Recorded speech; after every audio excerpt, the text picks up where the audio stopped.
होता है उसे ऐड कर देना है और फिर कैल्शियम कार्बोनेट ऐड कर देना है। वीट इन प्लास्टिक, फिर वीट को प्लास्टिक की थैलियों में डाल लेना है और स्टेरलाइज इन ऑटोक्लेव, फिर स्टेरलाइज कर देना है ऑटोक्लेव के अंदर।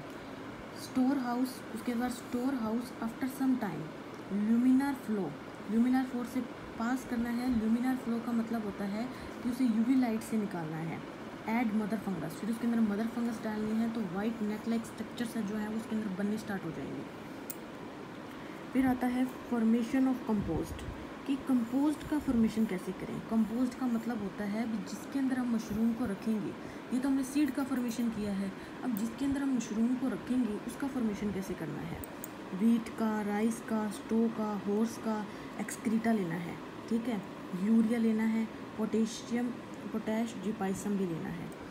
हीप का मतलब यहाँ पे होता है कि मतलब उसका एक गड्ढा बना देना है, इन सभी के कचरे का एक ऐसे बड़ा सा गड्ढा बना देना है। टेम्परेचर 70 से 75 डिग्री सेल्सियस तक होना चाहिए। 3 से 4 दिन बाद में जब उसके अंदर अमोनिया बनने लग जाएगा, ठीक है, तो हम 5 या 6 दिन बाद क्या करेंगे, उसको मतलब यहाँ से इधर से उधर मतलब ऐसे घुमा देंगे, ठीक है। और उसके बाद में उसमें नीमोगोन का यहाँ पे मतलब होता है कि नीमोगोन का मतलब होता है नीम, जो हमने देखा ही होगा, उसको ऐड कर देंगे। फिर हमारे पास आता है, हमें कैसे पता चलेगा कि जो हम जिस चीज़ के अंदर हमने मशरूम को रखना है वो अच्छे से कंपोज्ड हो गया है। देखो सबसे पहले वो डार्क ब्राउन कलर का होगा, उसके अंदर अमोनिया की कोई सेल्स नहीं होंगी, उसे हाथ में लेंगे ना जब बहुत ही अच्छा मॉइस्चर होगा। स्प्रेड सीड, अब उसके अंदर हमें सीड को डाल देना है, ठीक है। डार्क एंड मॉइस्चर, मतलब डार्क जगह पे रखना है, अच्छा मॉइस्चर होना चाहिए। माइसीलियम ग्रो होना स्टार्ट हो जाएगा और कैसिन कंपोस्ट, मतलब कैसिन जो है वो बनने लग जाएंगे।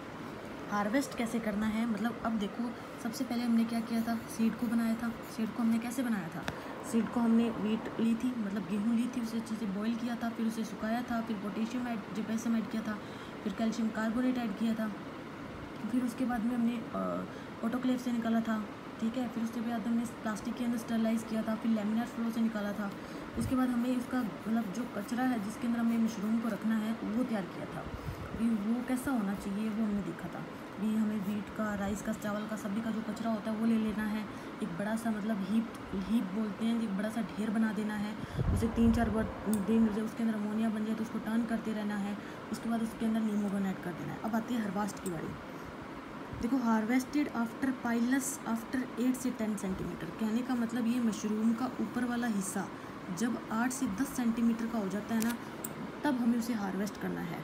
डन बाय ट्विस्टिंग का मतलब होता है भी इसको ऐसे धीरे धीरे ट्विस्ट करके निकालना है ताकि नीचे वाला भाग जो है वो अंदर ही ना रह जाए, बाहर निकल जाए। फिर आता है, अगर रह जाता है, मान लो भी आपने उनसे निकाल लिया और ये नीचे वाला भाग वहीं रह गया, तो क्या होगा, if left then is source of disease का सोर्स हो जाएगा।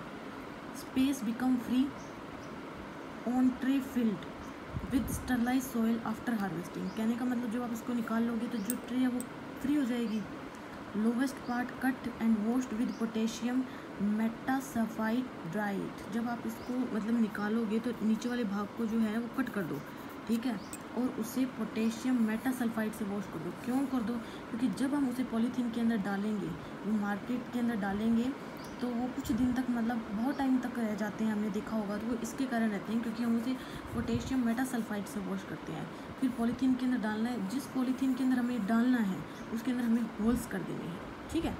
एग्जाम्पल कौन से हैं, बटन मशरूम होते हैं, घिंगरी होते हैं, पैडिसी होते हैं।